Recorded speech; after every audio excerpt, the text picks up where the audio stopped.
Dr. Phelps. So happy afternoon, everyone. Happy March, unbelievably. um, so today I am very happy to host Professor Maria Holland, who is the Claire Booth. Um, Actually, Maria, how do you pronounce the second part? Claire Booth Lucci Claire or? Booth Luce. I guess I've only ever heard it as Claire Booth Luce. I'm pretty sure that's it. Assistant Professor of Aerospace and Mechanical Engineering at the University of Notre Dame in Indiana. And she earned her master's and PhD from Stanford University in the Department of Biomedical Engineering and her bachelor's degree in Mechanical Engineering from the University of Tulsa. Her research is in computational biomechanics, and she uses solid mechanics and computational tools to address important questions about complex soft materials that include the brain. Through collaborations with clinicians and experimentalists, she aims to understand the development of the human brain and how it relates to the brain's form and function. And additionally, she works to extend the functionality of traditional engineering methods to encompass soft growing materials like the brain. And she is passionate about sharing the underappreciated breadth and diversity of biomechanics via fascinating stories on her student blog, Biomechanics in the Wild, which I looked up this morning, and I encourage you to go find it because it's really fun. And I have to say, I personally met Maria through the Latinx in BME community. We've connected since the BMES, and she has been a pretty active faculty member within our community, and she has been a valuable resource to me and others in our community. So I am very excited to have her here today. And Professor Holland, take it away. Super. Thanks so much for the introduction, Ana Maria. It's been really great to get to know you in the Latinx BME community, and then thanks for the invitation and the chance to meet with your colleagues here. So. Just like Ana Maria mentioned in the introduction, I'm a mechanical engineer, and I study this intersection of mechanics and biology that we call biomechanics. And my main focus is on the brain. So today I want to first present the brain sort of how I see it, which is, as a mechanical engineer, I think of the brain sort of as a soft layered instability. And so I'm going to justify that a little bit. And then I want to talk about some of the unique features that we've discovered and that we're investigating in soft layered instabilities such as the brain. And then I'm going to focus on one of these unique features, and it's sort of an ongoing puzzle that we're still trying to understand about cortical thickness variations. Then I'll just give us a nice little conclusion and we'll wrap up, and I'll be super happy to take questions. So when I give seminars, I really like to start with a couple quiz questions. Generally, I love to have interactions with the audiences, and so we're trying to keep this alive in these times of Zoom. So I have some Zoom polls for you. And so the first quiz question that I have for you is, these are 6 images of brains sliced like this. And I want to see if you can identify the human brain. So let me launch this poll here, and hopefully you can answer. I'll give you a few seconds. Oh, it helpfully has a timer.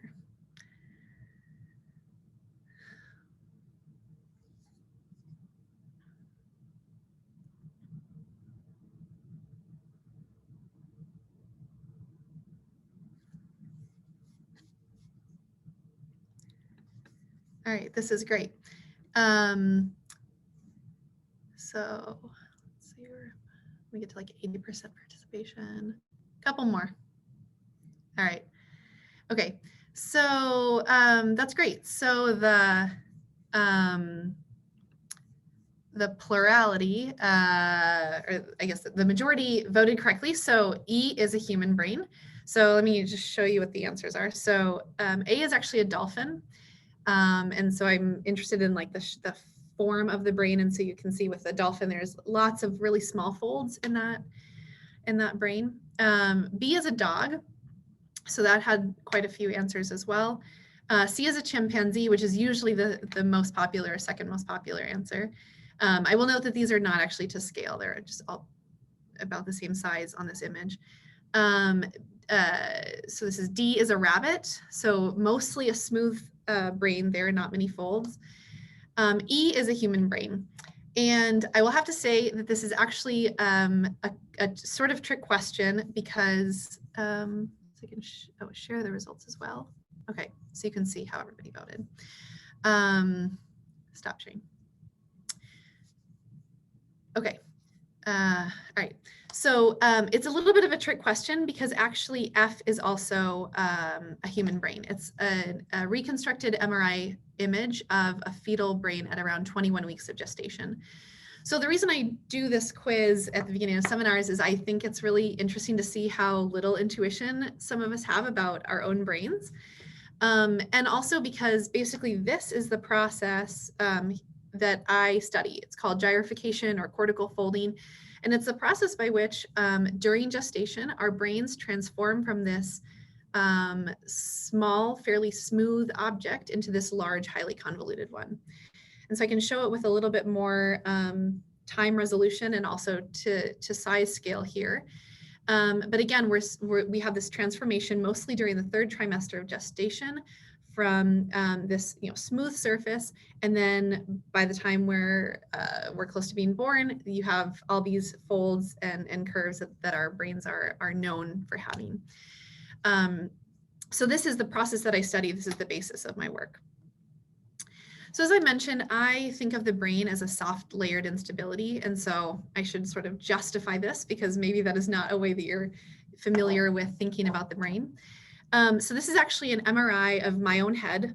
So you're sort of looking right inside me like this. And so we can zoom in here and see this outer part of the head. And we can see the white bone of the skull. And we can see the dura mater, one of those thick connective tissues that surrounds the brain and sort of keeps the whole brain together. And then the whole thing is floating in the cerebrospinal fluid. And we have all these structures in place to protect the brain from blunt impact, from sharp objects, from too much sloshing around, and really from the effects of gravity on its own weight. And we need all of these protective measures because the brain is incredibly soft. So my second question here, quiz question 2, is how soft is the brain? So I have a couple options. Is it stiffer than steel? Remember, steel has a stiffness of around 200 gigapascals. Is it softer than that but stiffer than rubber, which is around 10 megapascals? Or softer than that, but stiffer than the eye, which is around 3 kilopascals? Or is it softer than the eye?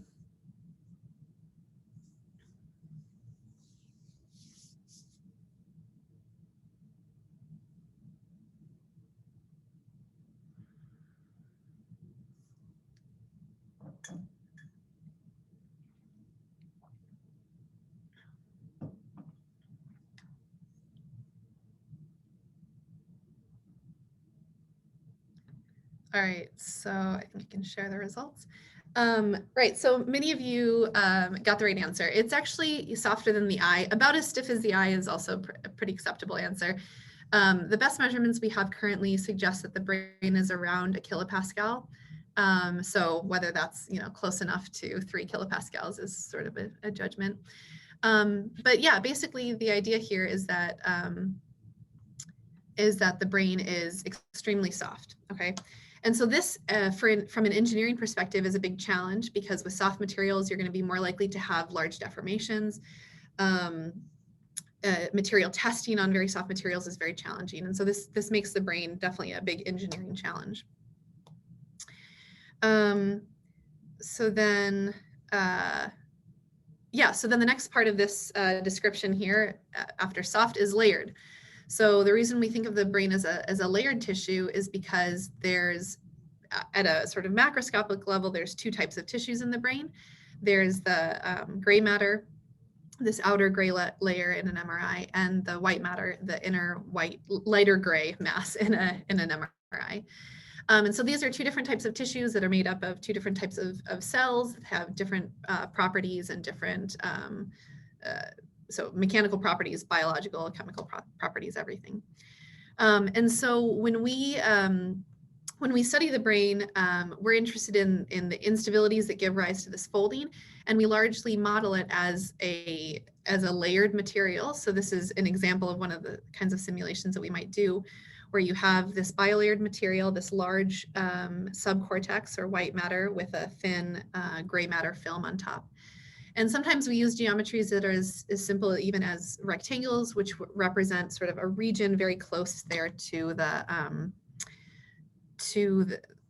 okay, so the little highlighter thing, to the top of the brain there. So you're capturing that element, those elements of the two different materials, and that they can experience that instability there. Okay, so the purpose of this soft layered instability, the brain as it develops, it's folding and buckling. And the reason it does that is because it has the effect of increasing the surface area of the brain. And the surface area, the gray matter, is where the neurons, or sort of the computational power of the brain, are. And so it's computationally, cognitively efficient to have more surface area in the brain. And so as a result of this instability, this folding, our brains have much more surface area than they would have otherwise if they were smooth. So we quantify this with a quantity called the gyrification index. And it's basically the ratio between the total surface area, which is here shown in green, sort of following all of those undulations and curves of the brain, and the exposed surface area, which I've outlined in yellow, which is sort of the outer hull of the brain. And so this ratio can tell us sort of, it's a measure of how folded the brain is. And so my third quiz question here is, just how folded is the brain? What is the gyrification index of the brain? What is that fraction? So launch poll. Okay. What do you think?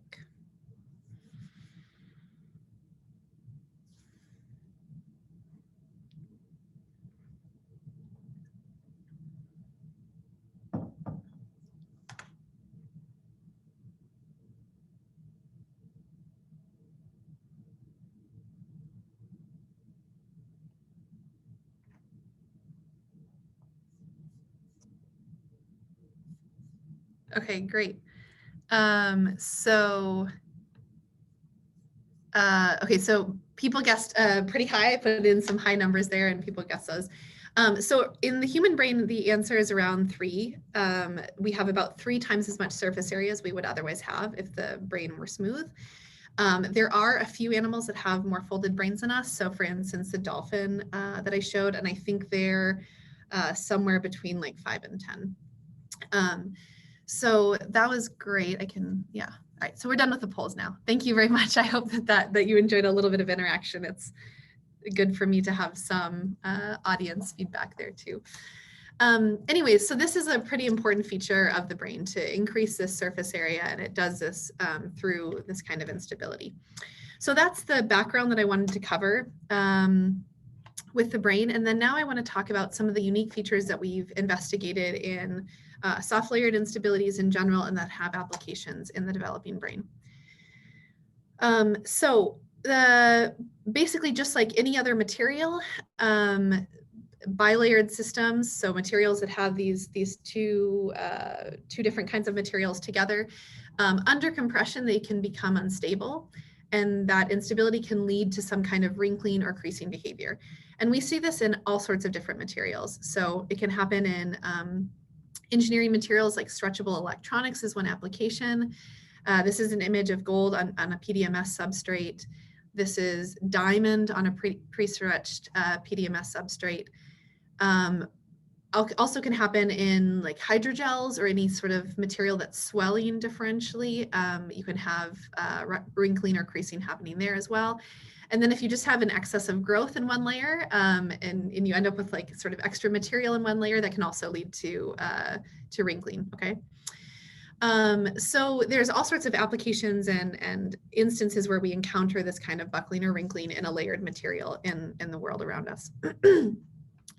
So when you have what we call high stiffness contrast systems, where the stiffness mismatch between the substrate and the film is very high, so you have a soft substrate and a stiff film, that has a really nice analytical solution. So you can predict at what strain is the system going to become unstable and what will the resulting wavelength be.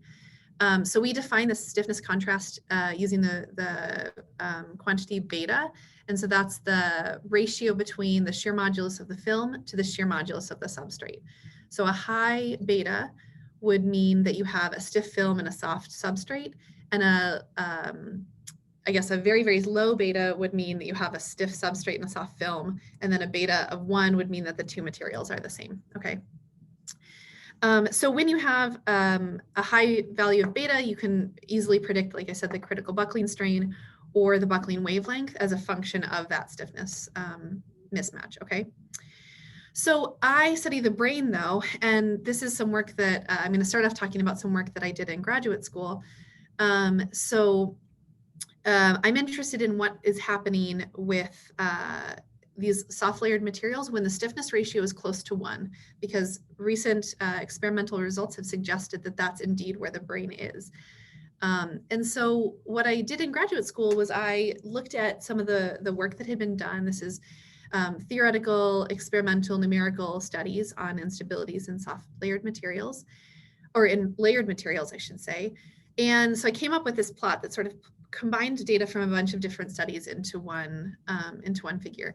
And what we can see here is that there's this general trend of decreasing critical buckling strain here. There's an outlier there, but for the most part, you see this general decrease. But around 1, which is unfortunately that value that I'm interested in, there's a lot of discrepancy, right? There's a wide range of values that are found for this critical buckling strain when the stiffness ratio is close to 1. So that's not great, because that's the data that I'm actually interested in. And so what I ended up doing is diving a lot deeper into the research and realizing that basically these papers were treating dissimilar things as if they were the same. So it's different for a system to become unstable under whole domain compression. So you can imagine sort of 2 platens on either side compressing inward. And that behavior will be different than an instability that's caused by film-only compression, where only the film is experiencing that compressive force. So whole domain compression can again just be sort of this sort of squishing motion. Film-only compression can actually arise in a number of different ways. You could have substrate pre-stretch. So if you pre-stretch the substrate, adhere a film, and then release the pre-stretch in the substrate, that will generate compressive forces in the film. Or you could have some sort of growth or swelling in the film only, and that would also generate compressive stresses only in the film. So when I looked even further, I realized that based on different boundary conditions, this could actually be divided further into about 8 different modes of compression that again are treated very similarly. They're treated as if they're interchangeably in the literature, but they're actually very different mechanically and give rise to different results. So I analyzed these 8 different modes of compression using a linear stability analysis. And I compared it with data that I'd found in the literature. So this is data that we found from a couple dozen papers, and you can see that they used different kinds of compression in them, again treated as sort of interchangeably, sometimes even in the same paper, for a range of stiffness ratios, and this again includes numerical, analytical, and experimental studies. So the results of my linear instability analysis are shown here as the solid lines with the stars and triangles representing data points that represent either wrinkling or creasing. And so what we see is, again, out here, we have this nice decreasing trend line in the critical buckling strain. But as you get closer to a stiffness ratio of 1, the lines diverge and they predict different behavior as a result of these different kinds of compression. And so it was really exciting to us when we realized that the spread in our prediction actually sort of matched the spread in the data that we found in the literature. So we could do the same thing. We could also calculate the buckling wavelength, the wavelength that's predicted to result. And again, we saw that the spread in our data, for instance, right here, really matched the spread that we saw the spread in our predictions matched the spread that we saw in the data. And so the takeaway here was that this high stiffness assumption, these analytical solutions for stiff films on soft substrates, that pretty much worked and gave you a pretty good prediction, no matter what the source of compression was, when the stiffness ratio is greater than about 10. So if the film is about 10 times stiffer than the substrate or greater, then you can just use that very simple analytical solution and you'll get a pretty good result. However, when you have this low stiffness regime, when you have a stiffness ratio close to 1, then you actually really have to pay attention to these different sources of compression. And they're going to give you very different behavior, very different results, depending on which one you're using. And so in this regime where we find the brain, and really where we find a number of other biological materials, we can't be so laissez-faire with the type of compression, and we really need to make sure that we're comparing apples and apples.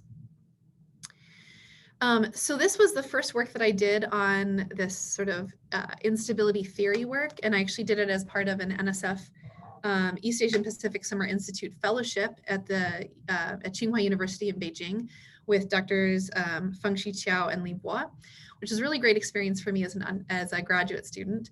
And so we did this bilayered instability paper, and in the years since, I've continued to study this in my own research group. And so we've looked into a couple other situations. So this is a collaborator, Jerome Collin, and one of my graduate students, Mohsen Durai. So we've looked at what happens when there's another material on top of that film. And so that film sort of becomes a layer, and you can have symmetries or asymmetries that emerge. We looked at when you have 2 layers, and those can interact depending on how close or far away they are from each other. And then most recently, just published last year, we started looking at the effect of a pressure boundary condition on the top of that film. This basically came about because every time I talk about this JMPS work in a seminar, the first question I would always get is, well, that's great, but you're assuming a stress-free boundary condition on the upper layer, and that's not accurate in the brain because the brain is surrounded by the skull and the cerebrospinal fluid. So we decided to look into that finally and see how the presence of that cerebrospinal fluid, that pressure boundary condition, would affect the gyrification that we see in the brain. So this is, again, the work of my graduate student, Mohsen, that was just published last year. So basically, we looked at a similar situation as we'd had in that study that I just talked more at length on. So we're interested here in the effect of stiffness ratio, which we see along the x-axis here. And then on the y-axis, we have this pressure boundary condition normalized by the film stiffness.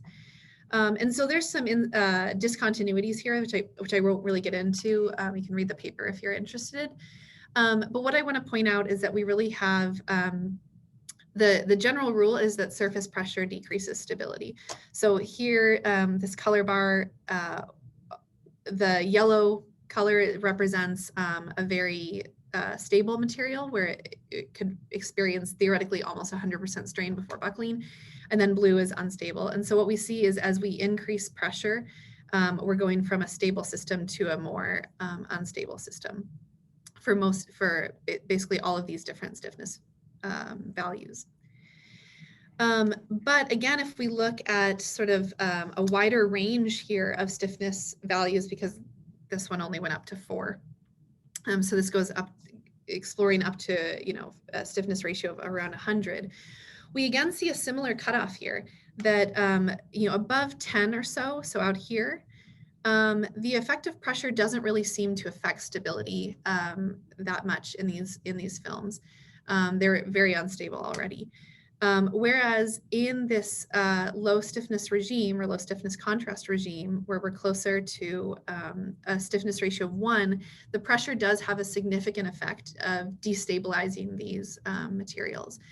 And so basically the takeaway from this part of the talk is that when we have these soft layered materials that have a low stiffness contrast, they tend to be very sensitive to small changes in loading and geometry.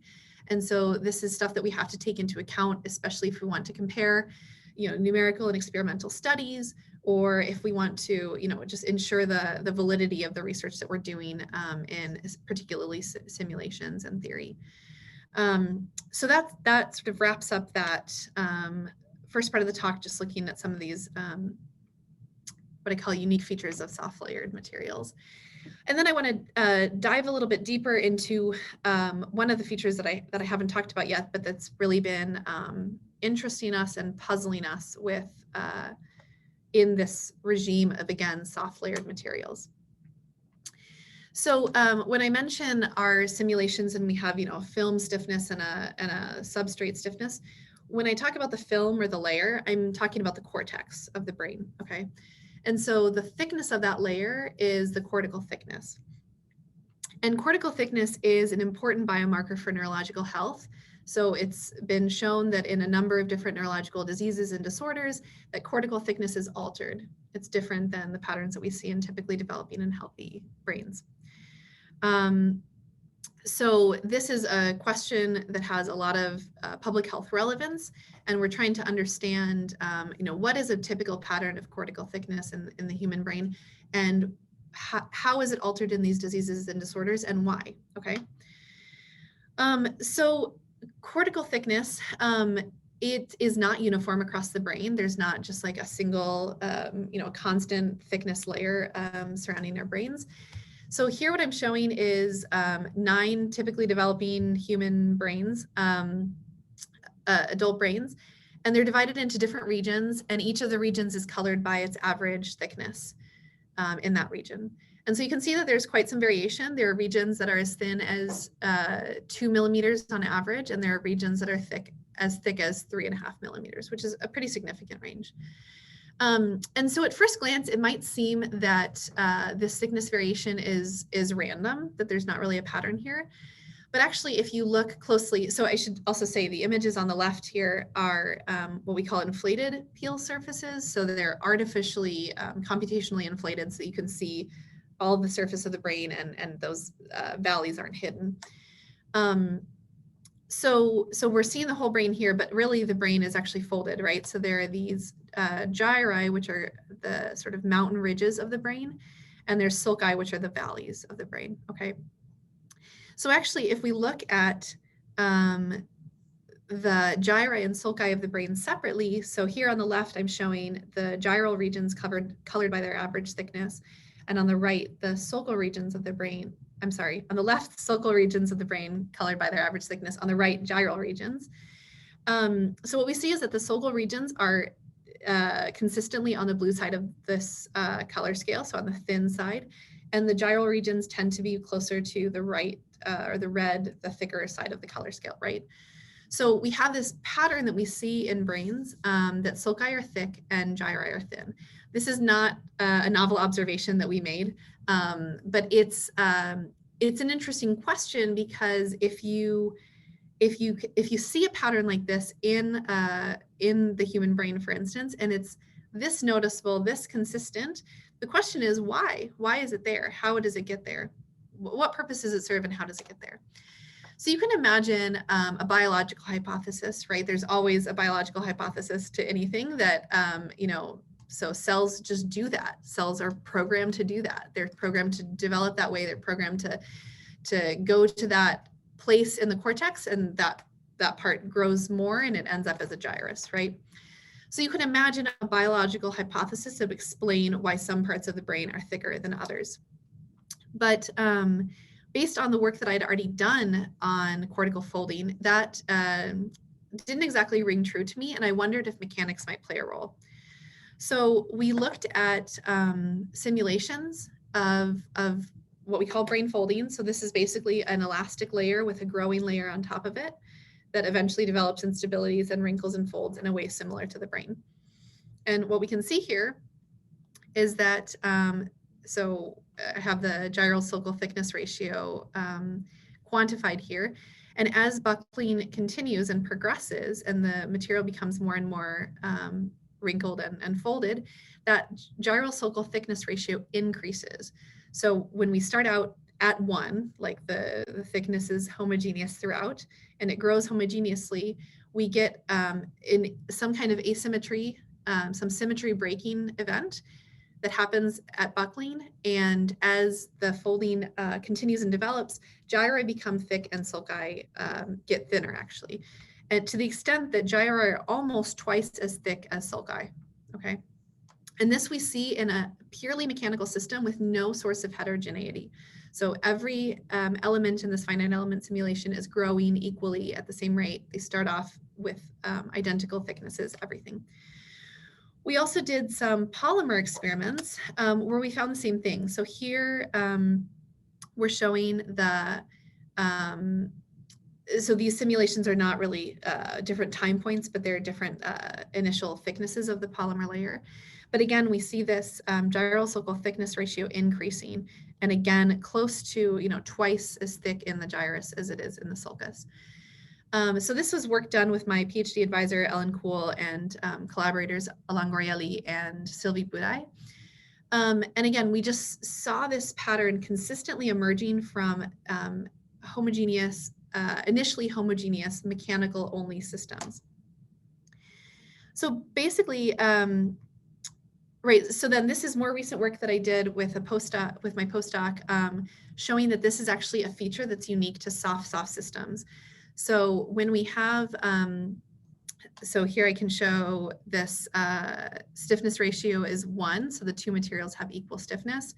And here is a case where you have a very stiff film on a soft substrate. And what we see is this is showing the evolution of the gyral sulcal thickness ratio over time and as growth increases here. So the gyral sulcal thickness ratio always starts out as 1 because we have a homogeneous original thickness. But when you have a soft system, there's this bifurcation and the gyral sulcal thickness ratio increases dramatically and stays high. Whereas if you have this very stiff film on a soft substrate, it basically stays very close to 1 the whole time. And so this natural emergence of thick gyri and thick sulci only happens in soft materials. So I can also just show it another way. This is that gyral sulcal thickness ratio as a function of beta here. So it can be very high in soft systems. And once you get out to, again, that stiffness ratio of around 10, this is basically a negligible feature that can be ignored. So this led us to develop basically a mechanical hypothesis for why these cortical thickness variations might exist in the brain, why we consistently see these thick gyri and these thin sulci. It's a result of the forces that are generated in folding and buckling that lead to this symmetry breaking event and that cause the gyri to be thicker than the sulci. So that's where the work stood at the end of my PhD.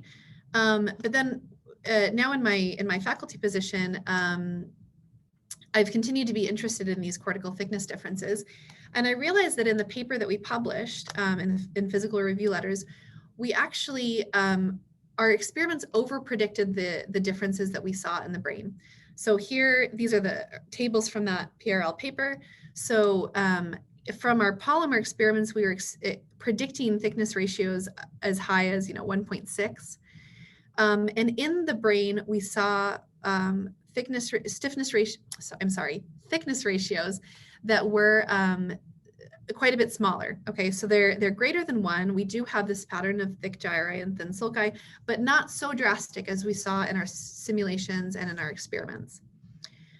And so we're trying to figure out why that might happen. And my hypothesis was, well, maybe sulci are growing preferentially in order to reduce that difference between sulci and gyri, right? So maybe there's sort of a biological drive to reduce this difference and make the thickness of the cortex more uniform overall.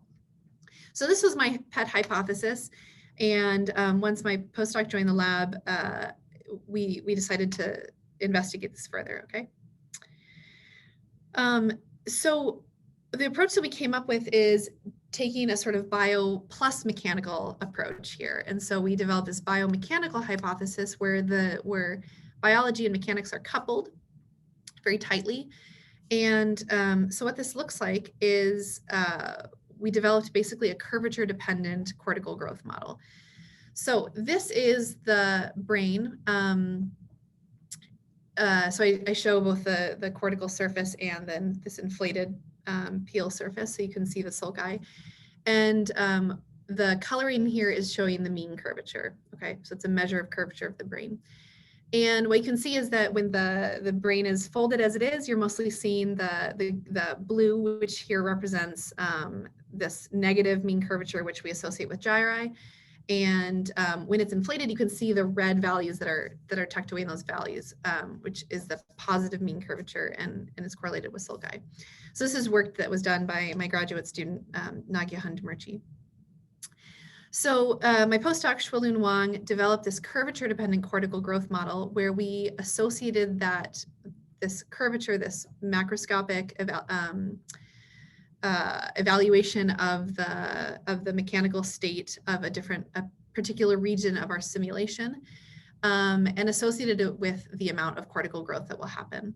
So I just want to make a note that we're not suggesting here that cells are sensing the curvature of the part of the cortex that they're in, but we're using curvature as sort of a proxy that easily gets us a way to distinguish between gyri and sulci. So cells might actually be responding to something else in their environment, but it has the effect potentially of differential growth in gyri or sulci. So this is the equation that he used that described cortical growth. So this is the change in volume as a function of time. So when we set this curvature-dependent parameter, our curvature equal to 0, we reproduce homogeneous growth or uniform growth. But if we set our curvature to be a negative value, then we'll get sulcal growth, where sulci over here, again, positive mean curvature, will grow more depending on how curved they are. And gyri, which are, so this negative mean curvature will grow less.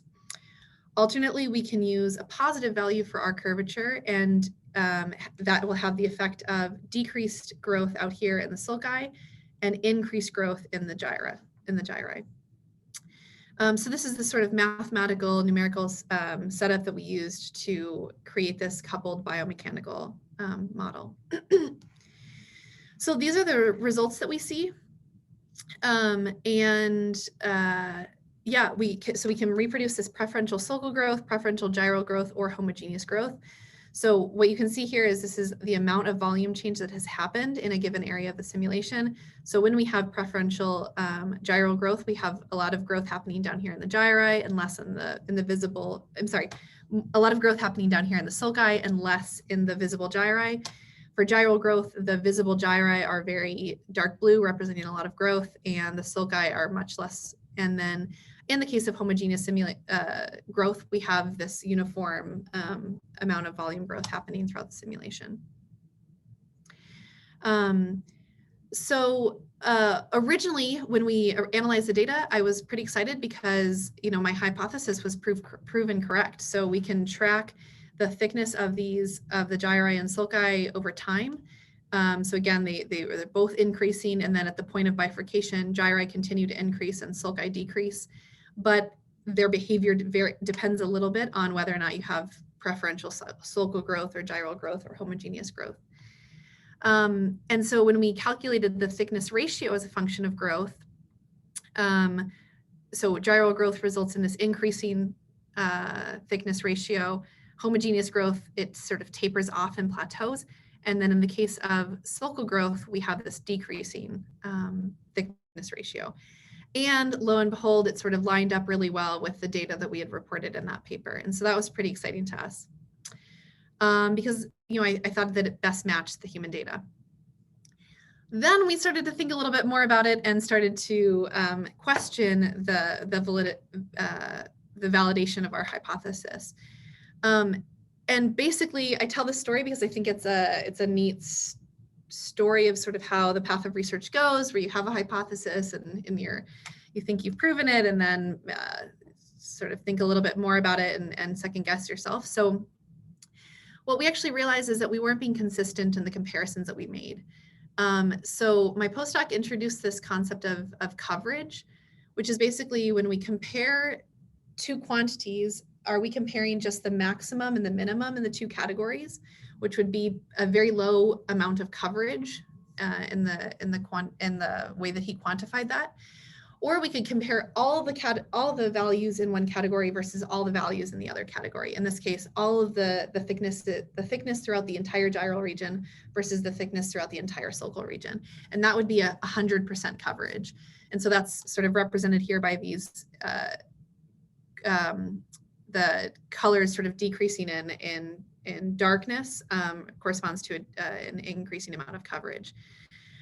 So what we've been doing in that previous paper was we were comparing all of the gyral thicknesses to all of the sulcal thicknesses in our human data. But in our simulations and experiments, we're comparing only the maximum, that gyral, the thickness at the gyral crest and the thickness at the sulcal trough. And so that was getting us, a big mismatch in the consistency in the way that we were calculating those values. So when we introduced a consistent comparison, so we calculated these values across a range of coverage, both the human data and the data from our experiments, we saw a different picture. So here I'm showing results of our gyral growth simulations in red, the homogeneous growth simulations in black, and the sulcal growth simulations in blue. And then the human data is represented by the green, basically different confidence intervals sort of as you go out in decreasing greenness. And so we're most interested in this, like at this 100% coverage range where the values sort of really came together. But based on this, it seemed we concluded that actually gyral growth was the best match to the human data that we see, because you see these, excuse me, these red simulation data points really clustered around where we're seeing the human data. And so in the end, we've concluded exactly the opposite of what my hypothesis was. We think that it's actually likely that gyri are growing preferentially. There's also some evidence for this in some different in vivo studies, which is why our original conclusion had been even more surprising. But yeah, so basically this work was published also last year, suggesting again that gyri are growing to actually exacerbate, to increase that thickness difference between gyri and sulci. And so this was some really great work done by, like I said, my postdoc Shuilun Wang and graduate student Nagihan Demirci. So that really wraps up the content of my talk, and I just want to give a couple takeaway points here. So again, in my research, we think of the developing brain as an example of a soft layered instability, of which many biological materials sort of also fall into that category, as well as some artificial materials. And we've really found time and time again that these soft materials behave differently than stiff materials. So while we can borrow some knowledge, some insight from previous work that's been done on stretchable electronics or different kinds of polymers, there's also there are also a lot of unanswered questions about the behavior of specifically soft materials. And then finally, we've concluded that mechanics and biology both contribute to the physiological patterns that we see of thickness in the brain. And so there's a lot of unanswered questions there that we're really interested in looking into further. So we're interested in seeing how these thickness patterns change in what I call tangential folds. So in addition to gyri and sulci forming this sort of valley and mountain analogy, you can also have folding in this plane. So sort of that mountain range zigzagging relative to itself. So sort of I'm tracing a tangential fold here in the brain. We're interested in how these patterns change through development as the brain is forming and folding. And on a similar note, how that has changed over sort of evolutionary development in brains of different sizes and shapes and amount of foldedness. So these are images of different primate brains from a very, very small monkey to this is actually a human brain. And so here we have all sorts of different aspect ratios, different sizes, different amounts of foldedness. There's very rich data here that we can learn a lot from about the brain in general. And then we're also interested in what these thickness patterns look like in different neurological diseases and disorders. So one of the particular interests that I have is in autism spectrum disorder, which has some evidence of slight alterations in cortical thickness. So these are just some of the different things that we're looking into these days. So I just want to make sure that I acknowledge all of the great collaborators who I've worked with and the wonderful people in my lab, as well as our funding sources. This was largely funded by an NSF award from SIZE. And then if you're interested in any of the things that I've talked about, these are the papers that I mentioned. We have a lab website. You can email me or find me on Twitter. And with that, I'm really happy to take questions. Wonderful. Thank you, Professor Holland. That was a wonderful presentation. And we actually do have a lot of questions coming in, most of them from students, because I know Great. you were excited about getting student questions. So I'll start reading them out to you. So first, Robert Clark asks, are there any noticeable differences in folding patterns between the hemispheres? That's a good question. Some of the studies, so I know that there are studies that look at hemispheres differently. Honestly, I don't find, like, the evidence that I'm aware of in different papers is not super compelling to me, because I sort of think that if you have enough places that you're looking, you're going to find a difference in some place or not. So for instance, there's maybe 70 70 regions in that brain atlas that I showed where I had the cortical thickness colored differently. And if you multiply that by 2 hemispheres, then you have like 140 different places you could find something. And I think you generally will find something. So sometimes you'll find, like, for instance, in whether it's in ASD or in epilepsy or something like that, there's some slight difference in the left accumbens or in the right Herschel's gyrus or something like that. And it's, like I said, it's not incredibly compelling evidence to me. There's certainly not any kind of like gross anatomical change that's visible to the human eye between the hemispheres. No. Thank you. Professor Lakeisha Williams says, great presentation. And did you use a specific cell type to inform your growth model? And if so, can you elaborate on which cells were used? Yeah, that's a great question. No. So right now, like our growth model is basically, it's very phenomenological is what I would call it, as opposed to like a more mechanistic model. So we have, so the cortex, it grows as a function of time, basically, and the somewhat flimsy biological rationale for that is that there are morphogens that are basically attracting neurons outward to the cortex, and so as neurons join, the cortex material expands. I think that definitely a big challenge in the brain development simulation community is making that connection between the mechanics and the biology and strengthening sort of the biological fidelity of our simulations. So I have some ideas on how we can do that, and we're hoping to do that in future projects. But definitely, I would say the standard, the trend currently is very much a phenomenological model. And along the same lines of these questions related to biology, Adrian Whitener, who's a student, asks, what do you think is the biological or functional significance of the increased gyri growth compared to sulci growth?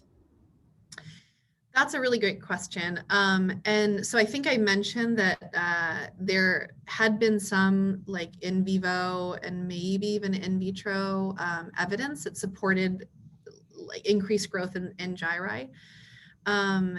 And I think the rationale there is so there's a lot of things that are just going to change just by the simple geometry of a gyrus versus a sulcus. And so in a gyrus, you have like, so there are these other regions that are going to be very close to you, versus in a sulcus, you sort of have to go, okay, I used to live in the Bay Area, right? So this is the difference between like between like two sides of the Bay Area where you have to like go all the way down to San Jose and go back up around the Bay Area, the Bay, versus like in a gyrus when you're like, you can just sort of pop across the city. Okay.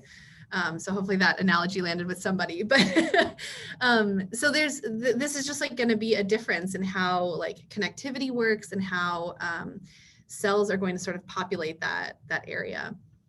And so I think there's likely differences in connectivity in gyri and sulci.